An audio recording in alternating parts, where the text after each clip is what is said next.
नमस्कार, राज्यसभा टीवी में आपका स्वागत है। मैं हूं अखिलेश सुमन और आज मेरे खास मेहमान हैं दिनेश त्रिवेदी। दिनेश त्रिवेदी पूर्व रेल मंत्री रहे हैं, तृणमूल कांग्रेस नेता रहे हैं, राज्यसभा के सदस्य रहे हैं। लेकिन 12 फरवरी को अचानक उन्होंने राज्यसभा के फ्लोर पे इस्तीफा दे दिया। सारे लोग सकते में थे। आइए पूछते हैं क्या कारण था। स्वागत है दिनेश त्रिवेदी जी। पहले तो अखिलेश जी आपका बहुत बहुत नमस्कार। और राज्यसभा टीवी बहुत अच्छा काम कर रहा है। मैं हमेशा देखता हूँ कि पॉलिटिकल प्रोग्राम के साथ साथ अलग किस्म के म्यूज़िकल प्रोग्राम भी अच्छे होते हैं आपके। सर सारे लोग शॉक थे कि अचानक आपने फ्लोर पे इस्तीफा दिया। मुझे नहीं याद है कि इधर के दिनों में या मेरी स्मृति में किसी ने फ्लोर पे इस्तीफा दिया हो अपनी सदस्यता से। देखिए, हमने कल जो राज्यसभा में कहा ना वही हकीकत है। क्योंकि बहुत बार मनुष्य के जीवन में एक क्षण आते हैं जब आपको अपने अंतःकरण की आवाज़ बुलंद होती है, सुननी है। तो कल वही एक घड़ी आई थी। और आप यदि पूछे कि भाई अचानक कैसे आया, अचानक कुछ नहीं होता है। जब ये बिजली कड़कती है, बादल बरसते हैं, तो अचानक नहीं होता है। उसकी एक प्रक्रिया होती है। समुद्र का पानी ऊपर जाता है, उसका एक टेम्परेचर होता है, कंडेंस होते हैं, क्लाउड बनता है, उसके बाद क्लाउड जाते हैं, फिर बारिश आती है। तो मुझे जो याद है सर कि प्रश्नकाल के समय पिछले दिनों इसी सेशन में प्रश्नकाल में तृणमूल कांग्रेस के लोगों ने वॉकआउट किया था। आप बैठे रह गए थे। आपने प्रश्न भी पूछा, सप्लीमेंट्री भी पूछा। उसके बाद मैंने आपको फ़ोन किया था कि सर आपकी पार्टी ने वॉकआउट किया और आप बैठे हैं हाउस में, तो मामला क्या है। तो उस समय से ही लगता है स्थिति बन रही थी कि आप पार्टी छोड़ने के मूड में थे। नहीं, क्योंकि उससे इसका कोई लेना देना इसलिए नहीं क्योंकि हम मंत्री रह चुके हैं। और जब प्रश्न पूछता है ना एक सदस्य, वो माननीय सदस्य का प्रश्न का उत्तर देने के लिए टैक्स पेयर का इतना पैसा जाता है, मंत्री का मतलब पूरा दिन चला जाता है। हमारी ब्रीफिंग होती है, डीब्रीफिंग होती है, क्योंकि कोई भी एक तो मूल्य सवाल होता है, सप्लीमेंट्री कोई भी पूछ ले, तो मंत्री की पूरी तैयारी होनी चाहिए। यदि लिस्ट में मेरा नाम आया, वो नाम आना भी बहुत बड़ी बात है। सबका मतलब वो तो बैलेट होता है। तो मैं अपने आप से मतलब नाइंसाफ़ी करूँगा, राज्यसभा से तो करूँगा ही, कि सवाल तो पूछने चाहिए ना। तो वो हम उससे इस वाक्य को नहीं जोड़े। नहीं, हम इस रूप में जोड़ रहे हैं कि लगता है परिस्थितियां बन रही थी लगातार। हमारा देखिए, हमारा वैल्यू सिस्टम बहुत अलग रहा है। हमको एक वाक्य याद आता है कि हम जब रेल मंत्री थे, रेल से जुड़ा कोई बिल था, हम पेश करने वाले थे। सुषमा स्वराज लोकसभा की एलओपी थी और कुछ हल्ला गुल्ला हो रहा था, कोई उनका मुद्दा था, रेल से नहीं जुड़ा था। अच्छा। तो मुझे जो संसदीय मंत्री थे उसने कहा कि मीरा कुमार जी, ऑनरेबल स्पीकर, आपका नाम ले रही, बिल पेश करो। मैंने कहा इस हंगामे में हम नहीं पेश करते। तो हम गए सुषमा जी के पास और मैंने कहा सुषमा जी आप बताओ बिल पेश करें कि नहीं करें। बोला दिनेश आज कतई मत करो, हमारा मुद्दा बहुत इम्पोर्टेंट है, हम लोग वेल पे नहीं जा रहे हैं, यहीं बैठ कर हम कर रहे हैं, आप मत करो। तो हम वापस आए और मैंने कहा हम नहीं करेंगे आज। दूसरे दिन सुषमा स्वराज का बड़प्पन देखिए, मुझे 8 बजे फ़ोन करते हैं, कहते हैं दिनेश आज हमारे तरफ से हल्ला होगा, मगर ये बिल देश के लिए ज़रूरी है, आप पेश करो इसको, हम हल्ला करेंगे। यही होता है पार्लियामेंट्री डेमोक्रेसी और यही होता है साथ मिलकर चलना। तो जो आपने इस्तीफा दिया सर, राज्यसभा की सदस्यता से केवल दिया या तृणमूल की सदस्यता दोनों नहीं, से? हमारी दोनों से। पार्टी से जो मूल प्राइमरी मेंबरशिप में, उसमें इस्तीफा में कुछ होता नहीं, एक चिट्ठी आ जाती है। तो आपने फैक्स भेज दिया। अच्छा। आप सर बोल रहे थे कि जो राज्यसभा में आप बयान दे रहे थे, अचानक आप खड़े हुए और आप बोलने लगे। आपने बोला कि मैं सफोकेटेड फील कर रहा हूँ। पार्टी में क्या ऐसी स्थिति हो गई? आप तो काफ़ी दिनों से तृणमूल की स्थापना काल से पार्टी में रहे हैं। जी, क्या स्थिति है? देखिए, तृणमूल की जब स्थापना हुई ना, तब हमारी वैल्यू सिस्टम थी कि बंगाल में हमको लोकतंत्र वापस लाना है। क्योंकि ऐसा माना जाता था और ऐसा था भी कि लोगों की आवाज़ दबाई जाती, हिंसा बहुत है, करप्शन बहुत है। तो हमारा मूल उद्देश्य था कि लोगों को बदलाव, परिवर्तन, और हमारा नारा था बदला नहीं परिवर्तन चाहिए। बदल चाहे बदला चाहे, मीन्स वी वांट बदलाव, बदला नहीं चाहिए कि आपने जो हिंसा की है हम आप पर हिंसा नहीं करेंगे। तो वो जो संघर्ष हमारा चला, अब मान लीजिए 1999 से 2011 तक, मतलब पूरे 12 साल संघर्ष में रहे। आपकी सरकार बनी। मगर वो संघर्ष का जो दौर था ना, वो दौर जो हमारी वैल्यू सिस्टम से, रोज़ घंटों ममता जी के साथ 4-5 जन हम लोग मूढ़ी खाते थे, आलू चॉप खाते थे, चाय पीते थे, चर्चा करते थे। जी। अब जब पावर में आया तो चर्चा चली गई, वो उद्देश्य भी कहीं ना कहीं गायब हो गया, करप्शन आ गया। नारदा की बात आपने सुनी हो? जी, मैं गया था नारदा के तो जब देखा कि हमारे सांसद पैसा ले रहे हैं तो हमने उसका विरोध किया। मैंने कहा ये पार्टी का विषय नहीं है, ये सांसद खुद इनको अलग रखना चाहिए। हमने ओपनली कहा कि इनको अलग रखो, तो पार्टी मेरे पर गुस्सा हो गई। और फिर मुझे ममता जी ने कहा कि आप कैंपेन में नहीं जाओगे 2016 की। हम नहीं गए, विरोध किया हमने कि ये करप्शन नहीं चलता है, वायलेंस का विरोध किया। जी। नड्डा साहब की गाड़ी पर अटैक हुआ तो मैंने कहा वायलेंस नहीं होना चाहिए, कोई भी संस्कृति में वायलेंस की जगह नहीं है। तो पार्टी ने मुझ पर आरोप लगाया कि ये तो बीजेपी की चमचागिरी कर रहा है, ये तो बीजेपी के साथ है। फिर वायलेंस की यदि आप निंदा करो तो ये बंगाल का कल्चर है कि नहीं है? तो सर आपको कोई फोरम नहीं मिल रहा था जो पार्टी में आप बोल पाएँ? पार्टी के दो स्वरूप होते, एक होता है संघर्ष का, जब समय होता है, जब आप पावर में आ जाते हो ना तो ढांचा एक अलग हो जाता है। बिल्कुल। जहाँ हमारे 5,000 7,000 के लाले पड़ते थे दिल्ली आने की, टिकट किसको दे, वहाँ पार्टी में सैकड़ों करोड़ आ गए। और पार्टी यदि गरीब पार्टी है तो हमारे पास सैकड़ों करोड़ कैसे हैं जो हम पार्टी को एडवाइज़र, मुझे नहीं लगता है कि ममता बनर्जी एक पॉलिटिकल लीडर है जिन्होंने सीपीएम के साथ संघर्ष किया। उनको यदि एक कमर्शियल एंटिटी की एडवाइस की ज़रूरत पड़ती है, उसी समय लगा कि आपकी पार्टी की आत्मा चली गई। ये प्रशांत किशोर की आप बात हम कर रहे किसी का नाम नहीं जी। लेंगे।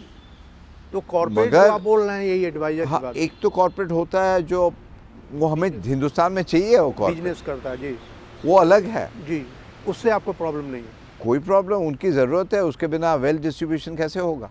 वो तो नौकरी देते हैं, टैक्स देते हैं।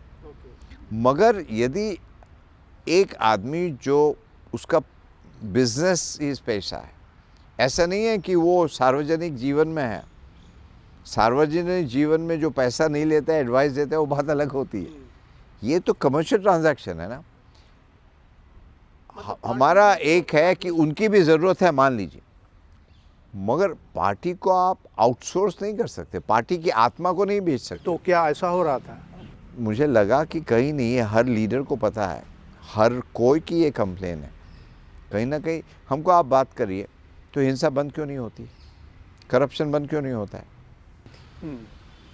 कि आज यदि वायलेंस होता है तो कहीं जा नहीं सकते, और आप सार्वजनिक जीवन में हैं तो लोग पूछते हैं कि भैया वायलेंस हो रहा है, आप कुछ करो। ये वायलेंस कैसे क्रीप इन कर गया? क्योंकि करप्शन के साथ वायलेंस जुड़ा है।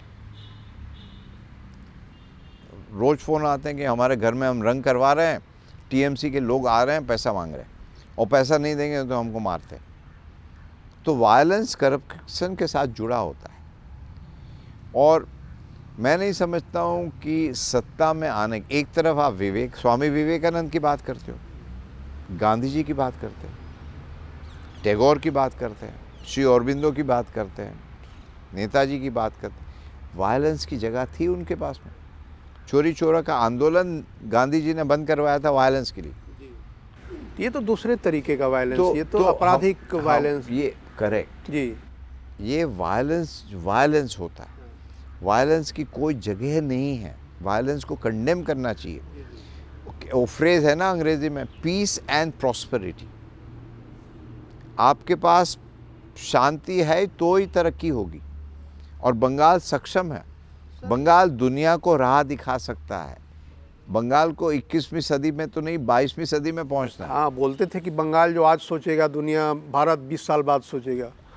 पहले दूसरे प्रांतों की बात होती थी, वायलेंस की बात होती, आज बंगाल की बात होती है। ये बंगाल का चेहरा नहीं है। बंगाल के लोग शांति प्रिय है। तो सर, कल सौगतो राय ने एक बयान दिया कि आप शरद पवार से मिले थे और उनसे भी आपने ये नाराज़गी व्यक्त की थी। तो क्या शरद पवार ने कुछ बीच बचाव करने की कोशिश की, ऐसा कुछ हुआ? देखिए, जो अंगत हमारे जो होते हैं ना, वो मेंटोर की तरह सब होते हैं। तो ये सार्वजनिक बात मैं समझता हूँ कि वो ये सिर्फ प्राइवेट बात सार्वजनिक नहीं होनी चाहिए। यदि सौगतो दा ने किया है तो हम गए थे, उसमें कोई मतलब दो बात है नहीं। उनके पास मिलते हैं और जो एक्सपीरियंस लोग हैं उनसे ही सलाह होती है। उनको भी कहना पड़ता है कि भाई ऐसा ऐसा है, क्या करें, ताकि उनको लगे नहीं कि हमने सलाह नहीं ली किसी की। सबकी सलाह हमने ली है और सबकी एक ही सलाह है। हम शरद पवार जी की बात नहीं करेंगे, मगर सार्वजनिक सलाह यही है कि आप क्यों इधर हो, ये हमें बताओ। हमें तो कटघरे में खड़ा रखा है लोगों ने कि आप तृणमूल में कैसे रह सकते हो। तो सर, आप छोड़े, उसके पहले भी कुछ और नेता छोड़ रहे हैं तृणमूल कांग्रेस, फिर हमको लगता है कि लोअर रैंक भी छोड़ेगा। तो पश्चिम बंगाल में क्या स्थिति बन रही है? नई राजनीतिक स्थिति क्या है? देखिए, ऐसा है ना कि जो कहा होता है, water finds its own level. Right. Paschim Bangal के लोग एक्सपेरिमेंट कर रहे हैं। पहले किया था ममता के साथ, जो हमने वादा किया था वो नहीं है। इस बार मुझे जो नज़र आ रहा है, हमारा मॉडल जो वायलेंस का है, करप्शन का है, वो तरक्की नहीं दे सकता है। और बंगाल के लोग शांति प्रिय है। आप विश्व की कोई भी विद्यालय में चले जाइए, विश्वविद्यालय में चले जाइए, सबसे बड़ा प्रोफेसर होगा बंगाली, हिंदुस्तानी। सबसे बड़ा स्टूडेंट होगा वो भी बंगाल का होगा, हिंदुस्तान का। बिल्कुल। डॉक्टर, इंजीनियर बंगाल में भरे पड़े हैं। राजा राम मोहन रॉय का बंगाल है, ईश्वर चंद्र विद्यासागर का बंगाल है। ये बंगाल की माटी में हिंसा नहीं है। तो ये 3 ध्रुव बन रहे हैं और बंगाल। इसी कारण जो आम जनता है ना, परेशान है। क्योंकि हम यदि तृणमूल के नेता है, हमारी यदि सुनवाई नहीं होती तो आम जनता की सुनवाई कहाँ होगी? तो 3 ध्रुव बन रहे हैं, जैसा कि लग रहा है कि एक तृणमूल, एक बीजेपी और एक कांग्रेस और लेफ्ट हो सकता है अलायंस हो जाए, जैसा कि बार बार चर्चा चलती है। तो क्या ये तीनों वायबल ग्रुप? आपने तृणमूल छोड़ दिया है, अब 2 बचता है, बीजेपी और कांग्रेस लेफ्ट। तो इन दोनों में से चुनेंगे आप? क्या फ्यूचर कोर्स है? देखिए, अब कल तो हमारी जो बेड़िया थी जिसमें जकड़े थे, उससे छुटकारा मिला है। खुले आसमान में बैठे हैं, कोई पाबंदी नहीं है। उसलिए आपसे इंटरव्यू, कभी हमने इंटरव्यू दी है आपसे? कभी नहीं दी। पार्टी की एक वो है सीमा है, उस सीमा में रहना पड़ता है। तो अब मंथन होता है और मैं तो शुक्रगुजार हूँ, धन्यवाद देना चाहता हूँ बीजेपी का कि उन्होंने खुले, मतलब क्या है, ऑफर दिया है। ऑफर क्या, एक क्या विचार जहाँ मिलते हैं। अब प्राइम मिनिस्टर के हम जब कहते हैं कि अच्छा काम हो रहा है, पहली बार थोड़ी कर रहे हैं, बहुत बार किया है हमने। जब भी अच्छा काम देखा है किया। हम आप कल का एक वाक्य बताया आपको। जी। पार्लियामेंट में जब जाते हैं तो रेगुलर कुछ ना टेस्ट होता है कोविड का। तो कल एक कोविड टेस्ट कराने आया सुबह अर्ली मॉर्निंग। मैंने कहा, भैया आपका नाम क्या है? हम लोग बात करने की आदत है लोगों से। कहा, भाई मैं रवि गुप्ता हूँ। मैंने कहा, रवि भैया ये बताओ क्या हाल है देश के? कि सर आप, और वो जानता है उस समय हम टीएमसी में थे, कि सर हम आपको सही बताएं तो हमारा जो सीना है ना, वो गर्व से फूल जाता है। मैंने कहा, ऐसा क्या है? कि आज पूरी दुनिया हिंदुस्तान की ओर देख रही, सबको ये चाहिए कि हमारे प्रधानमंत्री से मिले। ऐसा हुआ नहीं है कि पूरी दुनिया हिंदुस्तान की बात कर रही है। अभी ये कोविड का हुआ तो सब पूछ रहे भाई हिंदुस्तान में ऐसा कैसे हो गया? हकीकत तो है 130 करोड़ गरीब जनता सब तो कह रही कि भैया यहाँ तो बहुत लोग ऊपर वाले की दया और सबके जो जैसे प्रधानमंत्री ने कहा कि हमारे ईश्वर थे डॉक्टर फ्रंट लाइन वाले। जी जी। तो कहीं ना कहीं कुछ तो हो रहा है ना हिंदुस्तान में, तो उसकी हम आलोचना करें कि नहीं कुछ नहीं हो रहा है, जब पूरी दुनिया कर रही है। और हमें पार्टी से कहा है कि आप मोदी साहब को गाली क्यों नहीं देते हो, आप अमित शाह को गाली गलौज क्यों। अब भैया हम गाली गलौज के लिए नहीं आए। यदि आपका कोई पॉलिसी मैटर होता है तो आप अच्छी तरह कहिए कि भाई ये है नुक्स, और सरकार को भी अच्छा लगता है कि भैया हाँ ये बात हम कैसे चूक गए। यही तो होता है पार्लियामेंट गाली गलौज के लिए नहीं होता। यही ये जो हिंसा का माइंडसेट है। जैसा कि हमें पता है कि आयुष्मान भारत योजना और उज्ज्वला योजना दोनों देश के सभी हिस्सों में तकरीबन लागू हुआ, लेकिन बंगाल में इसे लागू नहीं किया गया। आप तृणमूल में ही थे उस समय, तो ऐसी क्या स्थिति थी कि बंगाल नहीं लागू कर रहा है, दूसरा प्रदेश लागू कर रहा है? देखिए वही होता है कि हमारे जो फेडरल स्ट्रक्चर है ना, उसमें सिनर्जी होनी चाहिए। बंगाल सीपीएम के समय से एक विक्टिम कार्ड पेश कर रहा है कि अरे सेंटर हमको नहीं दे रहा है, सेंटर हमको नहीं दे रहा है। भैया आप जब सेंटर दे रहा है तो आप ले क्यों नहीं रहे हो? और यहाँ कोई लेन देन की बात नहीं होती, ये पैसे होते हैं प्रांत के, टैक्स पेइंग मनी प्रांत में ही देते हैं, वो जाते हैं वहाँ, सेंटर एक स्कीम बनाती है, उस स्कीम का फ़ायदा सेंटर चाहती है कि हर प्रांत को मिले, और प्रांत की सरकार कोई भी पॉलिटिकल पार्टी की हो। मगर टीएमसी को लगता है अरे ये तो प्रधानमंत्री का नाम रोशन हो जाएगा। ये फ़र्क क्या है, आपके लोग, हमारे लोग, हिंदुस्तान के लोग, गरीब को फ़ायदा होगा ना। तो उन्होंने लागू ही नहीं किया। वो कहते नहीं हमारी स्कीम बेहतर। अरे आपकी स्कीम भी रहो, तो आपकी स्कीम में मान लीजिए आपकी स्कीम में लोगों को 10,000 रुपया मिला, मान लीजिए इनकी स्कीम में इनको मिल रहा है 15,000, तो आप 10,000 भी दो, 15,000 भी दो, 25,000 हो जाएंगे ना। जिसको मिल रहा है उसको तो अच्छा लगेगा ना, तो उसको हम वंचित क्यों करें? ये गलत है, ये बिल्कुल गलत है। ये अहम का मामला आता है कि मेरा है, आप कुछ भी नहीं हो, जो है वो जनता है। तृणमूल है किसके नियंत्रण में? ममता जी के नियंत्रण में है या कोई और तृणमूल को नियंत्रित कर रहा है? देखिए आपके सवाल में जवाब है।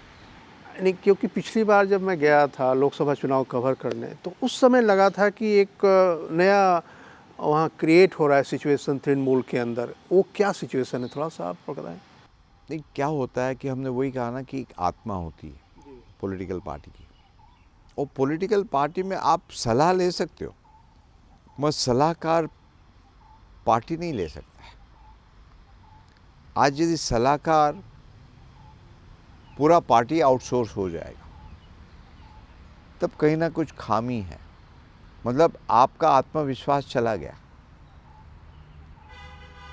आपका आत्मविश्वास जब चला जाता है तब लोग आपके साथ नहीं रहते, और आपकी बात यदि लीडर से पहले सलाहकार को यदि उससे बात करनी पड़ती है तो पार्टी सलाहकार की बन जाती है, हमारी पार्टी नहीं रहती।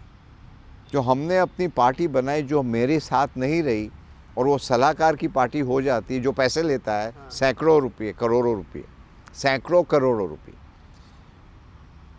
तो हमारा मूल्य आदेश और उद्देश्य कहाँ जाता है? वो पैसे जो लेता है वो आप गरीबों में बांटो तो आपका भला होगा, गरीबों का भला होगा। उस सलाहकार ने कभी आपसे सलाह लिया कि नहीं? हम देखिए, हम इंडिविजुअल इसमें नहीं पढ़ते, हम तो सीधा बात करते हैं पार्टी लीडरशिप के साथ। एक और उनके परिवार का कोई सदस्य है जो कंट्रोल कर रहा है पार्टी को, इस तरह की भी बात सामने आ रही है। प्रॉपर्टी का डीलिंग हो रहा है, बहुत सारी चीज़ें हो रही हैं। देखिए, हम तो सिर्फ दो मूल्य चीज़ की बात करेंगे, एक करप्शन और एक वायलेंस, हिंसा। ये सब सिम्टम्स है जो आप बता रहे हैं। लोगों को शांति चाहिए। हम यदि शांति नहीं दे सकते हैं तो लोगों का तरीका है जो शांति दे सकेगा उसको चुन लेगा। शांति और विकास दोनों। शांति का पीस एंड प्रॉस्पेरिटी, शांति होगी तभी विकास होगा। और मैं बताऊं आपको, बंगाल तैयार है 22वीं सदी में जाने के लिए। तैयार है, कल्चर है बंगाल का। अब वो कल्चर सिर्फ गाने में रह जाएगा और वो कल्चर आप सिर्फ 2 अक्टूबर को सुबह 9 बजे याद करके जाओगे, 11 बजे गांधी मूर्ति में, वो नहीं, वो फिर खाली ऐसे ही हो जाता, सिंबॉलिक हो जाता। तो कौन ले जाएगा, बीजेपी या कांग्रेस लेफ्ट, कौन ले जाएगा? अब वो जनता बहुत चतुर है, जनता जानती है कौन सक्षम है और वो जो फैसला करेगी वो सही करेगी। आप जब इस्तीफा दे चुके, पार्टी से भी मुक्त हो चुके, तो अभी आपकी क्या कार्य योजना है, क्या करेंगे आप? नहीं, हमें सार्वजनिक जीवन में ये ज़रूरी नहीं होता कि आप MP, MLA, मंत्री बने रहो। जो प्लेटफॉर्म की ज़रूरत होती है, निश्चित तौर पर जी। जहाँ विचार मिलते हैं वहाँ स्वाभाविक है कि जहाँ विचार मिलते हैं आपको वो प्लेटफॉर्म पसंद होता है। और जहाँ सबसे पहले आपका रिस्पेक्ट होता है। अब बुरा मत मानिए, हम बोलेंगे और ममता जी को कहेंगे, ममता जी हमेशा सही बात कहती कि हम सर ऊंचा करके जीना चाहते हैं। तो भैया हम लोग को सबको सर ऊंचा करके जीना है, ऐसा नहीं कि आपका सर ऊंचा रहे और हमारा सर नीचे रहे। Where the mind is without fear and the head is held high. अब यहाँ पर बंगाल में अभी mind is full of fear and the head is in the gutter. ये तो आप रविन्द्रनाथ टैगोर के साथ इंसाफ़ी नहीं कर रहे। आपको ऐसा वातावरण बनाना चाहिए वेयर आपका अपना सर ऊंचा नहीं, सब जनता का सर ऊंचा करना चाहिए। जनता के सर दिमाग से हिंसा, फियर की भावना अलग होनी चाहिए, आना ही नहीं चाहिए। Where the mind is without fear, वही बंगाल, असल में बंगाल वही है। ये परिवर्तन जो कह रहे हैं वही है कि हर एक वो, चाहे आपकी पार्टी का हो कि ना हो, वो मतलब हिम्मत से अपनी बात सज्जनता से करे। ऐसा नहीं कि वो हाथ में पत्थर ले और बात करे, ऐसा नहीं। तो अंत की तरफ हम आ रहे हैं सर, 2-3 सवाल। रेलवे मंत्री से भी आपको इस्तीफा करने को कहा गया था, हम लोग देख रहे थे कि आप बहुत सहमत नहीं थे, फिर भी आपने इस्तीफा दिया। वो क्या कारण था, क्यों आपको अचानक? कारण देखो, उस वक्त भी हमने बताया कि मेरे लिए देश सर्वोपरि, पार्टी बाद में आती है, लीडर बाद में आता है, पहले देश। हमने जो रेल में किया वो देश के लिए किया, वो सिर्फ बंगाल के लिए नहीं किया या सिर्फ एक पार्टी के लिए नहीं किया, पूरे देश के लिए, भारतवर्ष के लिए किया। और मुझे यदि कहती है पार्टी कि नहीं आपको ये रोल बैक करना है, और मैं समझता हूँ कि वो रेलवे के लिए अच्छा नहीं है, देश के लिए अच्छा नहीं है, तो मैं अपने सेल्फिश इंटरेस्ट के लिए जो चीज़ रोल बैक करने के लिए बात कर रही वो करूँ। मैं तो अपने मंत्रालय में रह जाऊंगा, मंत्री बन के रह जाऊंगा, मगर देश नहीं इसको ले पाएगा, रेलवे इसको नहीं ले पाएगी, रेलवे की हालत चरमरा जाएगी। तो आपने छोड़ दिया? तो हमको तो रेल देखनी है ना, हमको तो हिंदुस्तान देखना है, भारतवर्ष देखना है। तो हमारी प्रायोरिटी क्या थी? प्रायोरिटी थी देश। आज भी वही प्रायोरिटी थी कि देश है। तो तृणमूल से फिर आपने और आज भी यदि देश के लिए ये खतरनाक परिस्थिति है जो तृणमूल में बंगाल में हो रहा है, देश के लिए खतरनाक है, क्योंकि बंगाल देश का एक बहुत ही जैसे सब प्रांत होते हैं, राइट, एक बहुत ही इम्पोर्टेंट जगह है जहाँ इतना बड़ा आर्टिस्ट देख लीजिए, संगीत देख लीजिए, नाटक देख लीजिए, फिलॉसफी देख लीजिए, हर जगह पर बंगाल नज़र आएगा आपको। मगर आज बंगाल की बात करते तो वायलेंस दिखता है, करप्शन दिखता है, गरीबी दिखती है। ये बंगालियों में वायलेंस है, करप्शन है कि वहाँ की पार्टी में या कुछ लोगों में? बंगाली बहुत ही सज्जन है, और बंगाली हमेशा, एक लफ्ज़ है भोद्रो लोग, तो उनको मिसगाइड किया जा रहा है, मतलब? भोद्रो लोग को मिसगाइड नहीं, भोद्रो लोग नहीं आते हैं, वो गुंडे लोग आते हैं। तो दे आर, भोद्रो लोग डरते हैं कि इसके साथ हम कुछ बात करेंगे तो हम मर जाएंगे। लीडरशिप का क्वेश्चन। तो ये क्वेश्चन है कि आपको एनवायरनमेंट दे, आपको एक बगीचा बनाना है, उसमें फूल खिलाने हैं, फल लाने हैं, तो एक एनवायरनमेंट देना चाहिए जिस एनवायरनमेंट में खाद भी मिले, धूप भी मिले, हवा भी मिले, एक सही तरह का एनवायरनमेंट। यदि आप अमेरिका में सिलिकॉन वैली है तो एक एनवायरनमेंट है। सर, लोकसभा का चुनाव आपने लड़ा पिछली बार बैरकपुर से, मैं भी वहाँ गया था, आपका कवर किया था। बीजेपी से आप हार गए, तो बीजेपी से जो हारे आप, उसके बाद तृणमूल में रहे आप, फिर तृणमूल ने आपको राज्यसभा में भेजा, अब फिर एक चौराहे पे आप खड़े हो गए। तो वो जो एक्सपीरियंस था आपको बीजेपी के साथ फाइट करने का या वहाँ के एक कैंडिडेट के साथ फाइट करने का, और आज जो आपको लग रहा है कि नरेंद्र मोदी जी के नेतृत्व में विकास ठीक ठाक लग रहा है, तो क्या ये रास्ता बीजेपी का बन सकता है कि उस पुराने अनुभव को मोदी के कभी आप हमारा कोई रिकॉर्ड दिखा दीजिए। जब चुनाव फाइट कर रहे थे उस समय भी हमारा मुद्दा यही था, शांति। हमने कहा शांति होगी तो परिस्थिति बदलेगी। हमने कहा मगर मोदी जी का नेतृत्व और उनका व्यक्तित्व कहीं ऊंचा था, तो वहाँ तो जैसे आंधी तूफान आ गया।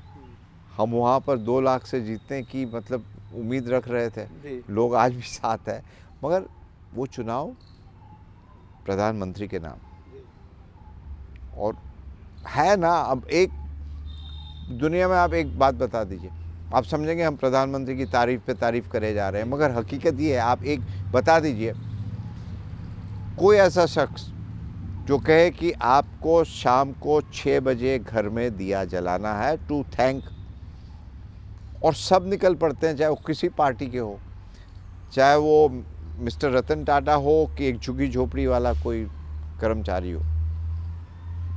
कहीं तो भरोसा है, कोई आपको कहे नहीं कि अरे आपने दिया नहीं जलाया, पुलिस आपको पकड़, ऐसा तो नहीं है ना। तो कुछ तो है ना भैया, ये तो स्वीकार करने में क्या प्रॉब्लम है आपको कि आपका नेतृत्व कहीं ना कहीं लोगों को भरोसा है, दुनिया को भरोसा है। कहीं ज़बरदस्ती तो नहीं की जा रही ना कि आपको डंडा मारेंगे, देख रहा है, ऐसा तो था नहीं। कहने का मकसद ये है, तो आप एक सिनर्जी बना के क्यों नहीं चलते? बिल्कुल। देखिए उड़ीसा में एक सिनर्जी है सेंटर के साथ, पॉलिटिकली वाद विवाद हो सकता है, बस जहाँ तक आपको साधारण नागरिक को सुविधा कुछ मिल रही है तो मेरे हिसाब से मिलनी चाहिए। सर मेरा आखिरी सवाल है कि आप राज्यसभा में बने भी रह सकते थे, अपनी बात बोलते भी रह सकते थे, पार्टी को अगर एक्सपेल करना होता तो एक्सपेल कर देते, और इस बार में नियम काफ़ी कॉम्प्लेक्स है, आपकी सदस्यता बनी भी रह सकती थी, लेकिन आपने दूसरा रास्ता क्यों चुना? आपने इस्तीफा ही दे दिया। अंतःकरण की आवाज़ ना, फिर यदि हम वो सब सोचते तो एक मतलब सोची समझी चाल कि नहीं, वो तो समझे वो सोची समझी चाल होती कि आपको सदस्यता बनाए रखनी है मगर लोगों की परवाह नहीं है। हर एक पोजीशन का एक अपना अपना वैल्यू सिस्टम होता है। सार्वजनिक जीवन में हम क्यों आए, इतना अच्छा ये टैक्स पेयर का बंगला है, ये बनाए रखे सकते हैं, मगर हम अपने आप को जवाब दे सकते थे। अपनी अंतःकरण को रात को जब सोने जाते थे हम कह सकते कि भाई आप ये सही कर रहे हो। सबकी अपनी अपनी एक वैल्यू सिस्टम है। मेरी वैल्यू सिस्टम हमेशा ये कह रही है कि सज्जनता के साथ सबसे पेश आओ। आप प्रधानमंत्री की बात करते हो, हाँ, सीताराम येचुरी भी हमारे अच्छे दोस्त हैं, विमान बोस भी हमारे अच्छे दोस्त हैं, उद्धव ठाकरे भी हमारे अच्छे दोस्त हैं, शरद पवार की आपने बात की। राजनीति में हर एक का एक्सपीरियंस आपको लेना है। आप यदि समझते हैं कि आप ही को सब पता है, आप ही सर्वोपरि है, देश बाद में आता है, तो आप मतलब कहीं ना कहीं आप भटक गए। तो बहुत बहुत धन्यवाद दिनेश त्रिवेदी जी, राज्यसभा टेलीविज़न से बात करने के लिए।